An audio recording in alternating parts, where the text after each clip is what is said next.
Hai, welcome back to BBM. Waktunya belajar bareng Mirai Asset. Dan kembali lagi di episode Simple Trading Profit Part 2. Nah, kalau di part yang pertama kita sudah mempelajari 3 indikator, yaitu indikator parabolik SAR, OBV, dan volume. Nah, masih ada 2 lagi dan langsung saja kita belajar dengan Master Trader Mirai Asset Sekuritas Indonesia, Pak Ilham. Halo Pak Ilham. Hai Alia. Nah, coba diinget-inget dikit nih ya Pak ya, kalau di episode pertama, Simple Trading Profit, kita belajar 3 indikator. Totalnya ada berapa sih Pak? 5. 5 ya? Ya. Oke, nah 2 lagi ini apa nih Pak? Nah, 2 lagi ini kita akan belajar indikator. Yang pertama MACD osilator, Oke. lalu yang berikutnya stochastic slow. Langsung saja kita sambung pembelajaran untuk chart saham. Nah, kita mau bahas chart saham apa nih Pak? Nah, kita coba bahas saham Antam. Oke. Nah, di sini kita langsung buka aja ya, indikator MACD osilator. Nah, di sini sahabat Mirai Asset bisa lihat di layar. Di sini sudah ada parabolik SAR yang titik-titik di atas, lalu yang di bagian tengah ada volume, di paling bawah ini ada OBV yang sudah kita bahas di Part 1 kemarin ya? Betul sekali, di part Oke. 1. Nah, ini sebelah kanan atas gambar gerigi, bisa diklik. Kita scroll ke bawah. Kita checklist MACD osilator, kita close. Nah, dia akan muncul tampilannya seperti ini ya. Nah, sahabat Mirai Asset bisa melihat di sini ada bagian diagram merah. Ya, di sini. Ada juga diagram biru. Artinya apa nih Pak, si merah dan biru ini? Nah, artinya ini kalau diagram biru itu berarti harga terjadi penurunan atau downtrend. Oke, jadi kalau warnanya biru menandakan tren itu sedang downtrend ya? Betul, sedang koreksi turun harganya. Oke, nah berarti yang merah ini menunjukkan Harganya naik. harganya naik. Iya. Semudah itu aja nih ya Pak, membaca MACD osilator ini? Betul sekali. Nah, karena juga begini ya, sahabat Mirai Asset, MACD itu kepanjangannya Moving Average Convergent Divergent. Nah, convergent ini maksudnya adalah searah. Searah itu gimana sih? Ketika harga di atas atau candle bergerak naik, nah, MACD melakukan kenaikan juga. Nah, itu dianggap searah. Itu dianggap searah. Betul. Itu yang convergence ya? Convergent. Nah, kalau divergence ini tandanya sedangkan seperti apa? Divergence itu maksudnya ada penyimpangan. Ketika candle bergerak naik, tapi MACD malah bergerak turun. Nah, itu terjadi penyimpangan. Alhasil maksudnya, sahabat Mirai Asset bisa antisipasi karena harga di kemudian hari akan tiba-tiba Bisa reversal berbalik turun. arah. Betul. Oke, jadi ini juga memberikan sinyal tren kalau kita harus bersiap-siap nih, apakah akan ada tren berbalik arah itu ya? Betul sekali. Oke, nah itu kan MACD osilator. Ya. Berarti tinggal satu lagi nih ya Pak, indikator simple trading profitnya. Ya. Oke, Satu lagi. lanjut kalau begitu. Oke, kita lanjut, kita bahas yang berikutnya, stochastic slow. Kita boleh masuk di menu sebelah kanan atas, klik gambar gerigi. Kita scroll ke bawah.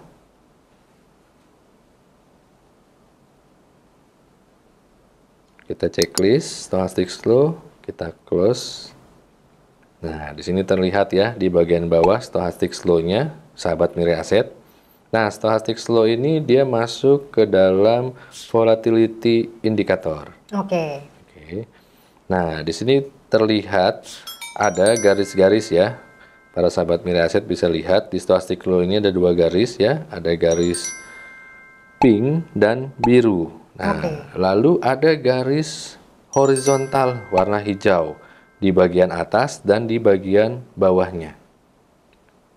Nah, bisa diperhatikan. Nah, kalau sahabat Mirai Asset googling atau baca di buku, stochastic itu diajarkannya beli pada saat di area 20 atau hijau yang di bawah. Oke, jadi justru tanda sinyal untuk buy-nya itu adalah di garis bawah yang hijau. Ya, kalau kita googling ya, atau baca di buku. Sedangkan area hijau atas itu di angka 80 stochastic, itu untuk area jual atau sudah area jenuh beli. Jadi kita jual. Nah, sebenarnya kalau menurut saya stochastic slow ini dia masuk tadi kan ke indikator volatility. Yang bisa disebutkan bahwa dia adalah indikator untuk momentum. Nah, jadi sebenarnya stochastic slow ini bagus sekali untuk melihat saham sideways. Oke, kenapa nih Pak justru kita harus memperhatikan saham sideways? Nah, karena seperti yang tadi dibilang, kalau kita lihat di buku atau di eh, pelajaran yang lain ya, kita lihat di Google, ketika dia berada di area atas, area 80 misalkan stochastiknya, nah itu biasanya harga saham itu lagi naik. Oke, jadi Nah, itu area jenuh beli ya atau dibilang betul. overbought itu Nah, di atas 80. ya kalau kita berpatokan dengan stochastik, berarti kita akan menjual. Oke. Sebenarnya jangan dilakukan. Makanya tadi saya bilang, stochastik ini cocok sekali untuk melihat saham sideways, bukan saham dalam keadaan tren, baik itu trend Oke. up ataupun trend down. Nah, jadi stochastik gunakanlah di saham sideways. Contoh, nah cocok Contoh. nih saham yang lagi kita lihat, Oke, yaitu jadi saham Antam. Antam ini justru lagi bergerak sideways ya? Betul, harga sahamnya. Nah, sahabat Mirai Aset, kita bisa perhatikan stochastiknya. Stochastik ini akan bergerak mulai naik ke atas atau malah ke bawah. Nah, momentum duluan yang akan memberitahukan harga ini akan bergerak dari stochastiknya, bukan indikator yang lainnya. Wah, sebenarnya sesimpel itu ya Pak ya? Betul sekali, Alia. Nah, mungkin boleh dong Pak coba satu saham lagi nih yang bisa Boleh. langsung kita lihat menggunakan seluruh indikator ini. Oke, kalau gitu saya pilih saham Indofood. Oke, kita pilih Indofood. INDF ya. Ya, Oke.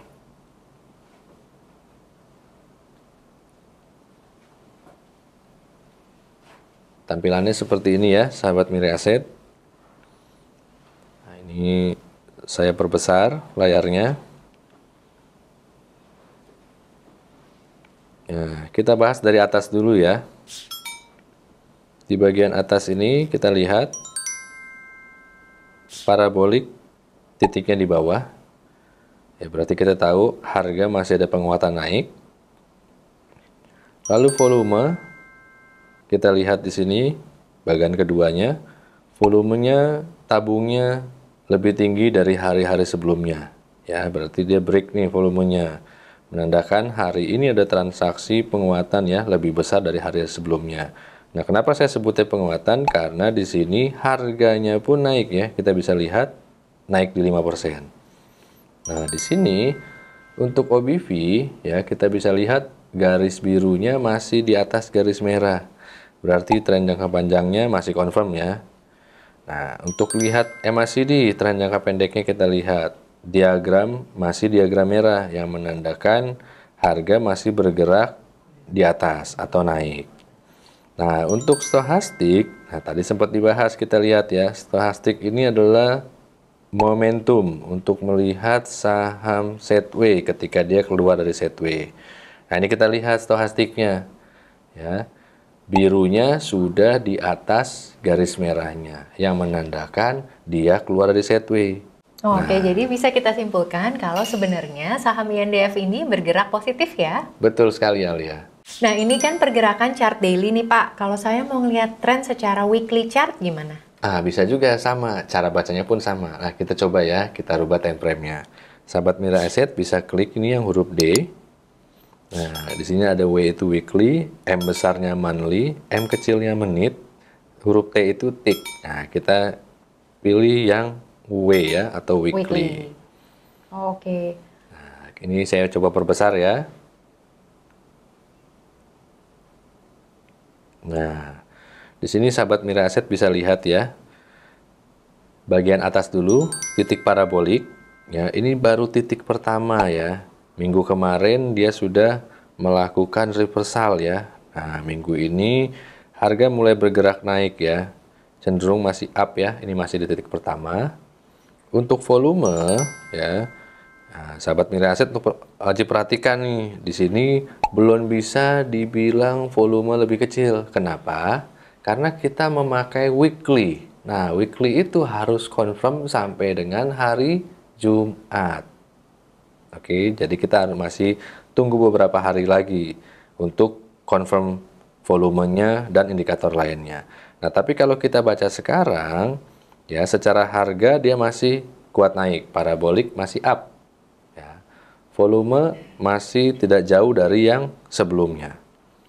Untuk OBV, ya Di sini birunya masih di atas merah ya, OBV-nya ya. Nah, sedangkan MACD tren jangka pendeknya sudah mulai ya muncul diagram merahnya yang menandakan trennya mulai terkonfirmasi untuk up kembali. Nah, sedangkan untuk stohastik ya, ingat tadi di awal dibilang stohastik ini cocok sekali untuk saham sideways. Nah, kalau kita lihat Indofood di weekly, harganya bukan lagi di sideways karena lagi naik ya, lagi di trend. Berarti stohastiknya tidak usah diperhatikan dulu. Seperti itu, Alia. Wah, udah lengkap nih Pak, kita udah belajar 55 indikatornya. Nah, saya mau nanya nih, gimana sih cara memaksimalkan penggunaan indikator ini biar kita tradingnya makin cuan? Nah, seperti yang sudah dijelaskan tadi, yang saya ulang lagi untuk review biar diketahui, parabolic SAR ini dia masuk dalam kategori price indicator. Jadi untuk mengukur kekuatan harga reversalnya. Nah, sedangkan untuk volume indikator tadi ada dua yang kita bahas di volume dan di OBV.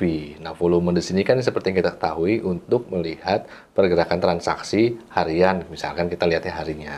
Nah, sedangkan untuk OBV-nya ini adalah kombinasi antara volume dengan harga. Nah, kalau saya lebih sering melihatnya OBV ini untuk tren jangka panjang karena dia punya aliran divergensi yang untuk kita lihat pada saat alur tren naik atau turun kalau memang dia batal. Oke, jadi secara lebih panjang ya Pak ya? Betul. Nah, kalau MACD? Nah, kalau MACD sendiri, dia masuk dalam tren indikator. Nah, MACD ini bisa dibilang tren jangka pendek.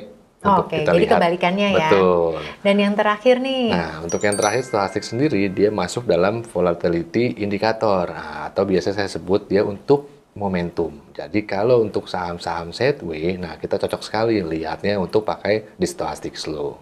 Oke, jadi cara memaksimalkannya adalah dengan menggunakan kelima indikator tersebut ya Pak ya? Betul, dikombinasikan. Oke, jadi jangan satuan ya Pak ya? Ya, karena manfaatnya juga berbeda kan? Yes, benar banget.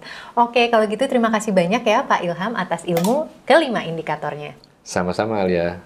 Wah, ternyata mudah sekali ya belajar Simple Trading Profit menggunakan 5 indikator yang simple dibaca dan mudah dimengerti. Semoga bikin sahabat Mirai Aset tambah aktif tradingnya dan makin cuan. Sampai jumpa di belajar bareng Mirai Aset selanjutnya dan happy cuan! Happy cuan!